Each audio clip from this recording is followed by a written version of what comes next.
Bom, pra quem não sabe, eu sou a Mari Matos, eu tenho 33 anos e 16 anos aí de arte.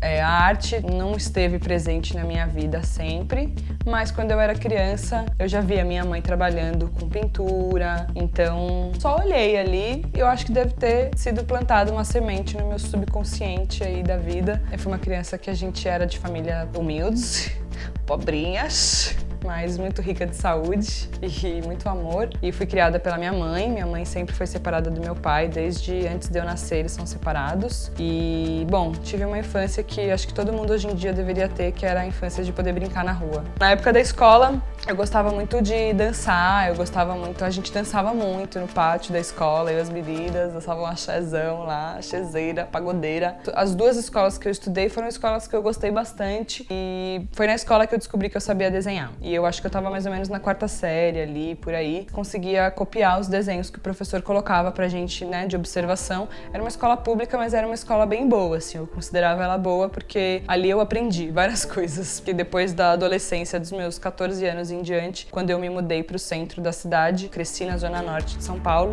a gente teve que sair de lá porque a gente foi despejada da casa que a gente morava. A família do meu pai falou, vai lá morar com a sua irmã, no centro. Ela mora no centro, então ela tem uma condição boa de vida. Não, ela não tinha. Ela morava num apartamento com a minha avó e a gente foi mais 3 mulheres morar num apartamento de um dormitório, amontoado na sala ali, mas é isso, tava lá. E a minha cabeça, né, deu uma expandida nessa mudada pro centro da cidade. Tudo parece que acontece, né? Naquela época, pelo menos, as coisas acho que acontecem muito mais cedo no centro, né? Tanto de moda, acho que pra tudo, né? Eu vejo que o centro é muito badalado, né, em relação a isso, porque hoje em dia a internet, né, fez com que tudo isso mudasse. A escola que eu estudava já não era uma escola tão legal, então eu não me dedicava tanto aos estudos. Eu não terminei o 3º colegial, mas eu cheguei lá no 3º. Eu só não terminei ele porque eu já tinha saído de casa com 16 anos. Com 14 anos eu tive o meu primeiro emprego, que foi um estágio que eu fazia numa agência de publicidade. Eu era recepcionista lá e eu ficava desenhando na recepção, porque às vezes eu não tinha nada pra fazer. Mas aí com 16 eu já tava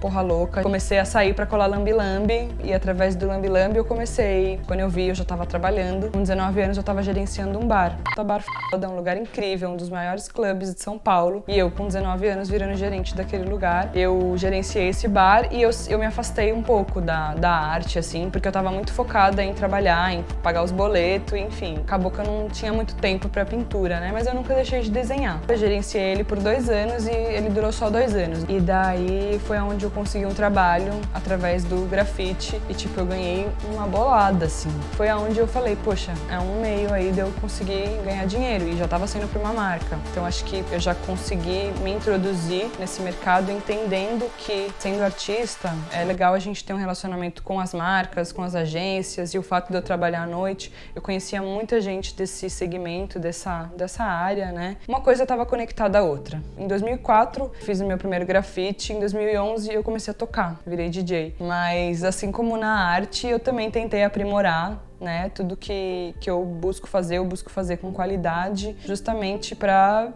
eu ficar satisfeita com aquilo que eu tô fazendo. Então, comecei a tocar, comecei a me dedicar também a tocar. E aí, em paralelo, as duas coisas começaram a dar certo. Tanto a minha vida de artista plástica quanto a minha vida de DJ estavam caminhando muito bem, ao ponto de eu parar e falar, vou viver disso. Eu falei, eu não sou mais essa pessoa jovenzinha lá, que tava lá com 19 anos, animadíssima, querendo trabalhar à noite. Foi assim, evoluindo, seguindo, trabalhos com marcas, trabalhos legais, trabalhos ruins, problemas, soluções. Bom, a Mari hoje eu me sinto uma mulher mais madura, me sinto aprendendo muita coisa ainda, me sinto ainda uma artista em aprendizado. Acho que na arte a gente vai aprender eternamente, né? A Mari hoje em dia tá aprendendo a ser uma pessoa mais calma, menos ansiosa, mais tranquila, porque eu sempre fui muito ligada no 220, calma tanto na minha arte quanto na minha vida pessoal, com a minha cabeça, com tudo, para poder estar bem daqui 30 anos também.